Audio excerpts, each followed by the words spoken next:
Inna ad-dina 'inda Allahil Islam.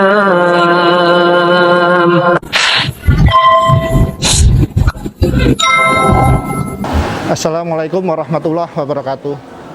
Saudara-saudaraku semua, saat ini kami sedang berada di terminal bersama tim evakuasi mualaf, yaitu tim perlindungan mualaf. Beberapa hari yang lalu kami mendapatkan informasi bahwasanya ada satu keluarga, yaitu terdiri dari seorang ibu dan 5 orang anaknya dari salah satu pulau terluar Indonesia yang karena atas izin Allah berkeinginan untuk memeluk agama Islam. Informasi kami dapatkan bahwa yang bersangkutan keluarga ini harus pergi dari desanya karena mendapatkan perlawanan dari keluarganya. Dan bahkan info yang kami dapat, keluarganya sempat mengejar sampai salah satu kepulauan Indonesia yang lain, dan di sana mereka mendapatkan ancaman pembunuhan.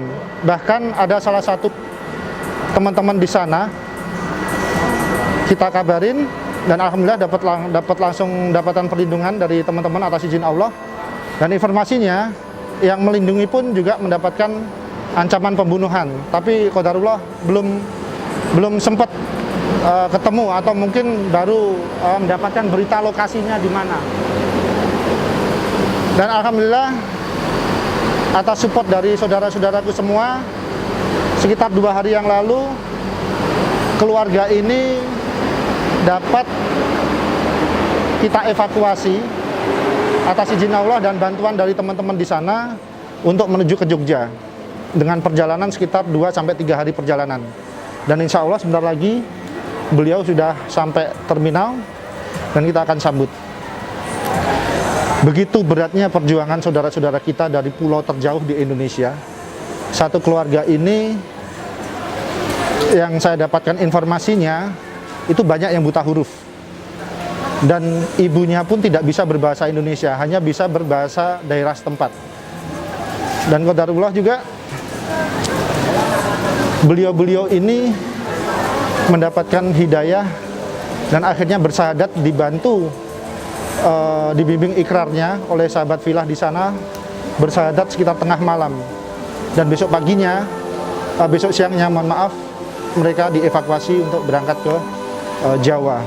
Mohon doanya teman-teman, semoga beliau-beliau ini mendapatkan perlindungan dari Allah sampai datang ke Jogja dan bertemu dengan saudara-saudara muslim yang lain, dan semoga diberikan kemudahan dan diberikan kebahagiaan dalam memeluk agama Islam. Dan semoga anak-anak beliau yang masih kecil-kecil ini mendapatkan perlindungan dari Allah dan mendapatkan rahmat dan kenikmatan dari Allah sampai beliau-beliau nanti besar-besar.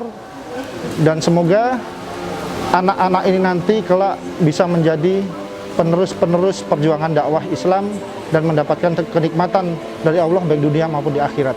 Insya Allah nanti kita update lagi. Ini di belakang ada teman-teman untuk tim evakuasi. Di sana juga ada teman-teman yang lain. Jadi kita sudah sebar di beberapa posisi. Semoga tidak ada keriuhan dan semoga tidak ada kesulitan sebagaimana yang kita beberapa waktu yang lalu di tempat yang sama kita harus mengevakuasi salah satu mualaf dari luar pulau juga. Mohon doanya dan terus dukung kami dengan doa teman-teman dan supportnya. Wassalamualaikum warahmatullahi wabarakatuh. Waalaikumsalam warahmatullahi wabarakatuh. Kami sudah standby di terminal, Tat. Iya, Pak Ustadz. Iya, kami sudah standby di terminal ini. 2 mobil. Berarti kita 3 mobil. Xenia, mobil evakuasi ini 1. Tinggal 2. Jadi 2 mobil aja. Enggak. Nanti Mas Amru sama evakuasi aja. Antum bawa yang evakuasi ya? Yuk, bismillah. Pada saat itu tim Mualaf Jakarta mendapatkan laporan sehingga tim Mualaf Jakarta bekerjasama dengan tim lainnya kemudian mengevakuasi keluarga tersebut hingga sampailah mereka dengan selamat di daerah istimewa Yogyakarta.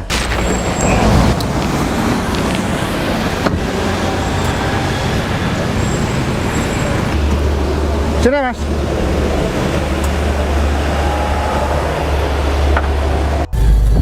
Shelter, bukan ke shelter, nanti ke itu loh, Ikuti kami aja.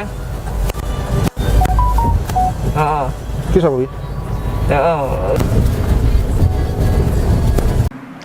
Bismillahirrahmanirrahim. Assalamualaikum warahmatullahi wabarakatuh. Sahabat Mualaf Sentul Jakarta, alhamdulillah kita kembali lagi ke video selanjutnya, masih bersama dengan para mualaf kita. Kali ini akan diceritakan oleh beliau para mualaf bagaimana keadaan rumah mereka, kemudian bagaimana pelarian mereka, kemudian bagaimana mereka sampai di Jogja, seperti itu. Assalamualaikum. Saya Lukman. Saya salah satu ikutin Mas Amro di Mualaf Center Jogja. Mana namanya siapa? Tina. Tina umurnya berapa? 21 tahun. 21 tahun. Baru lulus SMA berarti? Udah sekolah, Pak. Nggak sekolah? Tapi pernah sekolah? Pernah di kampung kelas 6 SD. Sampai SD aja? Setelah itu kegiatannya ngapain? Kerja Kerja di? di Jalan Keberani. Apa Di itu? PLTA. Berapa lama berarti? Dari lulus SD sampai segede ini kerja di situ? Iya, kerja di situ. Apa sih yang dikerjakan apa sih? Motong karet. Potong karet. Dari SD sampai besar kerjaannya begitu. Setiap hari itu. Setiap hari. Nggak ada libur. Nggak ada libur. Terus gimana ceritanya bisa kenal sama Mas Andi yang Masya Allah nih, jasanya luar biasa berarti sampai bawain sampai ke sini nih. Gimana, boleh dong diceritain gimana awal ketemu, terus gimana prosesnya pengen masuk Islam? Oh, awal ketemu sama Pak Andi itu dulu ayah saya sakit. Nah, terus Sakit kami apa? itu ayah Iya, sakitnya apa? itu sering sakit-sakit semua tubuhnya, sakit-sakit dia. Oh iya. Lalu kami minta tolong sama Pak Andi ini, makanya bisa kenal sama Pak Andi. Terus setelah kenal apa yang memutuskan Dek Tina ya sama keluarga, sama ibu-ibu manggilnya apa sih kalau di sana? Mama, Mama sama adik-adik, apa yang bikin masuk Islam tuh apa tuh? sering bertanya tentang Islam ini. Ternyata ya menarik juga, makanya kita ingin sekali. Apa yang bikin tanya sama tentang Islam tuh apa? Ya karena orang Muslim ini kalau udah jadi Muslim kan semua perempuannya itu tutup aurat. Makanya suka sekali. Dari dulu pengen pakai Dari dulu pengen. Setiap saya kerja saya setiap pakai ini. Loh, Tapi di rumah dibuka. kenapa pas kerja pakai? Kok bisa seneng? Nah ini menarik. Iya, senang sekali pakai ini. Kalau kerja nggak gerah setiap hari. Itu sejak kapan pakai hijabnya? Sejak saya kerja di sana. Sejak lulus SD itu berarti. Termasuk mama sama adik-adik yang kerja juga. Iya. Atau adik-adik yang ikut kerja nggak sih di kebun karet? Ikut Semua atau? 2 orang. Oh, 2 orang. 2 orang tuh yang mana? Yang cowok? 1 cewek, 1 cowok. Satu cewek, satu cowok. Yang cewek juga udah berhijab. Kalau mama sendiri? Suka juga pakai kerudung. Atau dulu mama sempat ngajarin atau gimana tuh ceritanya bisa pakai hijab? Enggak pernah diajarkan. Pengen aja gitu. Iya, pengen aja. Ini menarik banget diceritain. Nah, kan kamu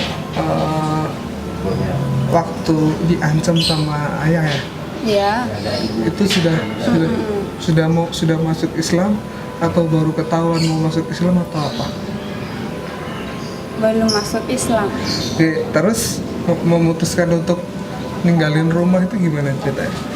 Ya karena ayah ngancam mama mau dibunuh sama ayah kan. Ya daripada mama dia terbunuh ayah, ya lebih baik kita bawa mama pergi. Karena kita takut selalu diancam sama ayah. Berarti Tina yang pengen ngajakin mama keluar itu? Iya, aku. Atau mama juga pengen? Ya mama juga pengen, udah kepengen. Makanya berpikir cari jalan keluar lah. Inilah pertolongan kita nih Pak Andi nih nah yang menyelamatkan kita. Iya. Setelah itu baru masuk Islam. Iya, kepengen jadi Islam. Terus gimana rencananya setelah masuk Islam, terus sekarang ada di Jogja, rencananya mau gimana? Ada pengen cari kerja kah mungkin di Jogja? Atau mau gimana? Ada nggak? Ya mau cari kerja pun nggak apa-apa. Kalau mama Ya ingin pun kerja. mau tinggal di Jogja terus atau gimana nanti ke depannya? Kemana aja katanya, yang penting aman, bisa terlindungi dari ayah. Tina berapa hari perjalanan dari rumah sampai ke Jogja tuh? Seminggu.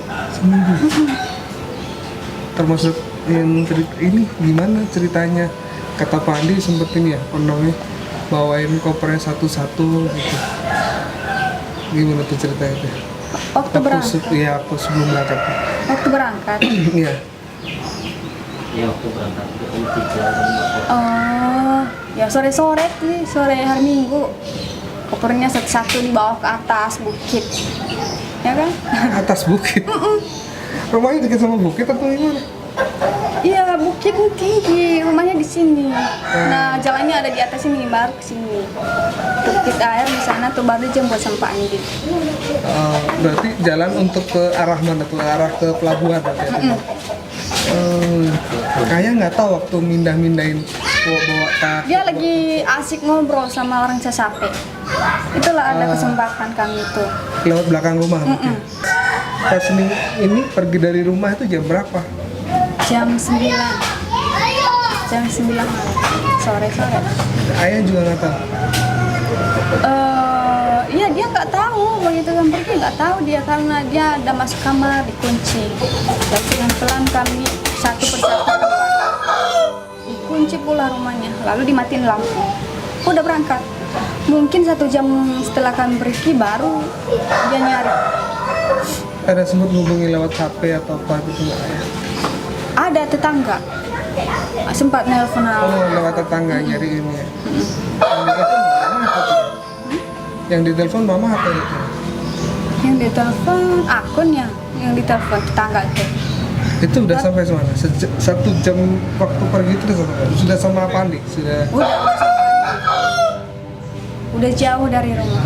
Ini naik speedboat itu atau naik? Ya, tapi belum sampai ya, masih perjalanan ya. Masih perjalanan. Udah naik mobil. Berapa jam sih naik speedboat dari rumah sampai ke ini? Pinggir. Iya. Kurang setengah jamnya Pak Andi ya? Kurang setengah jam Pak. 1,5 jam. Itu ke pulau mana?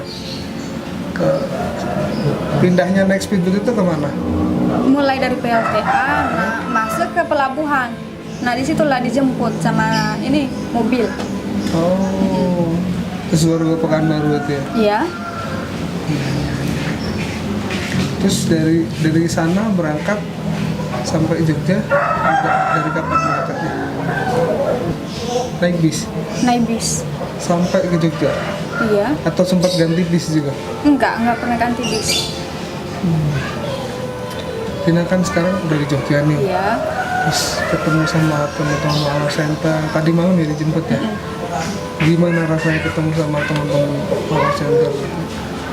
Ada harapan nggak sama teman-teman Walau Center? Ya ada harapan sih Kak. Apa? Berharap apa dengan teman-teman? Karena lihat mereka itu menyeramkan. Mungkin kalau ada orang suruhan ayah datang ke sini itu mungkin bisa habis sama ayah. Emang ada suruhan ayah? Banyak. Oh gitu? Di Jogja juga ada? Kalau di Jogja aku nggak tahu, tapi kalau di Jakarta ada. Oh, yang di Jawa berarti ada ya? Di Jakarta, di Pekanbaru, di Medan. Ayah tahu nggak kalau sekarang di Jogja? Dari mana dia tahu itu? Mungkin dia nggak tahu. Tetangga atau saudara yang nanya nggak dikasih tahu? Nggak. Pokoknya setiap mereka nanya ke keberadaan kami di Medan, kami berada. Nggak dikasih tahu kalau di Jogja. Ya. Tapi berat nggak sih ninggalin ayah sebenarnya? Ya mau gimana ya Pak, sebenarnya kami itu sayang pada diri ayah, tapi perilakunya kami benci. Makanya memutuskan ya udahlah kita tinggalkan aja ayah. Mungkin ini jalan satu-satunya merubah hidup kita. Tapi ada nggak berharap ingin semoga ayah bisa baik, bisa ketemu lagi, siapa tahu bisa masuk Islam juga gitu. Ada nggak kepengen kayak gitu? Ya kalau memang suatu saat ayah berubah ya mungkin ada harapan untuk ketemu ayah. Ya semoga dengan ketemu Wandi, ketemu teman-teman Alfa di Jogja bisa bikin kehidupan Betina sama mama dan adik-adik bisa lebih baik. Siapa tahu nanti adik-adik dari depan juga bisa belajar tentang Islam, jadi nggak kebawa sifat-sifat dari ayah. Mungkin masih kita bilang mungkin masih udah dapat hidayah. Tapi seneng nggak sudah masuk Islam tuh seneng? Seneng lah. Ada rasa yang lebih tenang gitu atau gimana, ada nggak? Ya mungkin kalau saya udah diajarkan lebih dalam lagi pasti senang sih Om. Tapi sekarang kan saya tidak tahu apa-apa. Iya. Nanti kan belajar pelan-pelan. Oke, makasih, maaf ya ganggu istirahatnya. Terima kasih sudah bersedia di wawancara. Ya Pak, terima kasih juga. So, nanti tak tanya ya, bentar ya. Betina ada ini nggak? Kenapa aja? Kelihatan. Betina pengen ke Jogja itu karena emang maksudnya pengen ninggalin rumah itu karena keinginan sendiri sama keinginan mama, atau ada juga orang lain yang udahlah kamu ini aja pergi dari rumah aja? Enggak Pak, karena keinginan sendiri. Karena keinginan sendiri? Nggak ada yang nyuruh-nyuruh gitu? Ada yang nyuruh. Pak Andi nyuruh nggak Pak Andi? Enggak. Atau saudara yang udahlah tinggalin aja tuh ya? Enggak, karena keinginan sendiri. Karena keinginan sendiri.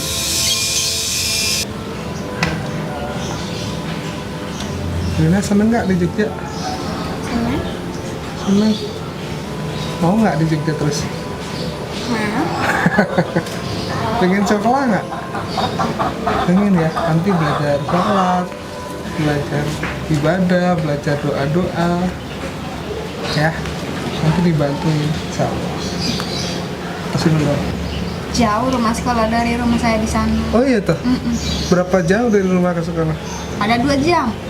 2 jam? Baru nyampe sekolah. Naik apa? Naik Honda kalau ada Honda. Naik Honda.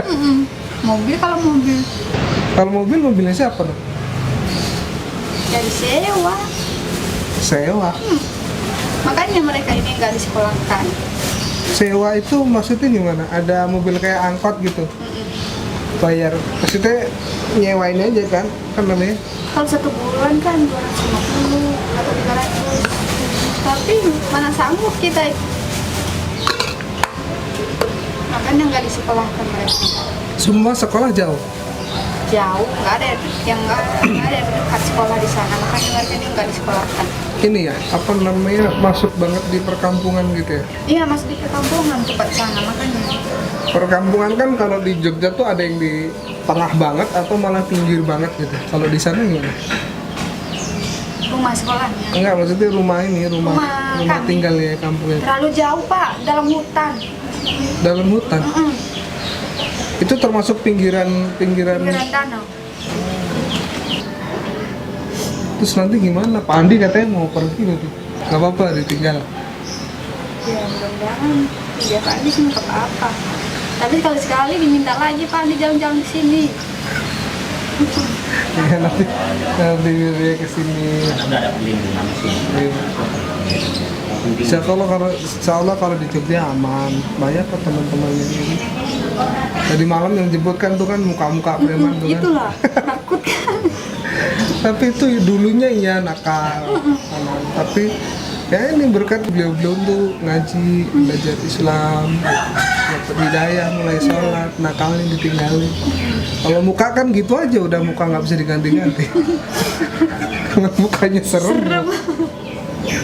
Takut nggak selalu dijemput sama orang gede-gede? Iya. Takut.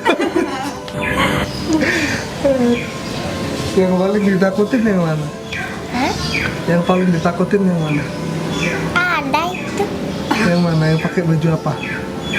Lupa. Yang disuruh bayarnya. Coba nih, kita liatin nih fotonya nih.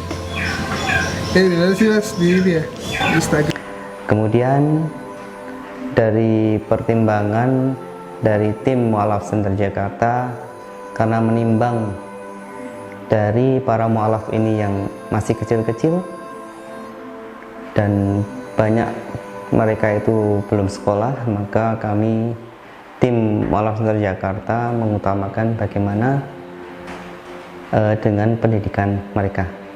Untuk itu akhirnya tim mualaf Center Jakarta bekerjasama dengan salah satu pondok pesantren mualaf yang berada di Gunung Kidul, namanya Bukit Hidayah, di bawah asuhan seorang mualaf juga dari Bunda Wiwin. Terima kasih kepada Bunda Wiwin yang terus bekerjasama dengan mualaf di Jakarta.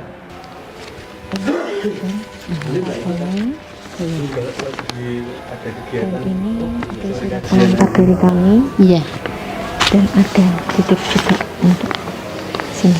Oh iya, alhamdulillah, malah untuk rezeki, masya Allah.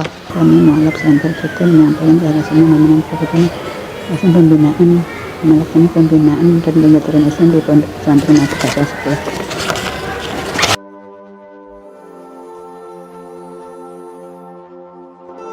Ya, aku terima kasih atas waktu yang sudah diberikan sama Pak Ustaz dan Ibu.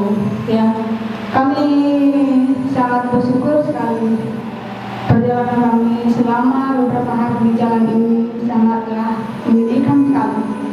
Karena ancaman dari orang tua kami itu sangat menakutkan. Terus stay absen dulu. Sini bener ya. Ini udah hafal banget awalnya tadinya. Bu sama Nida. Assalamualaikum. Gimana kabarnya? Sehat. Fi qulubihim marada fazadahumullahu marada walahum adzabun alimun bima kanu yakdzibun.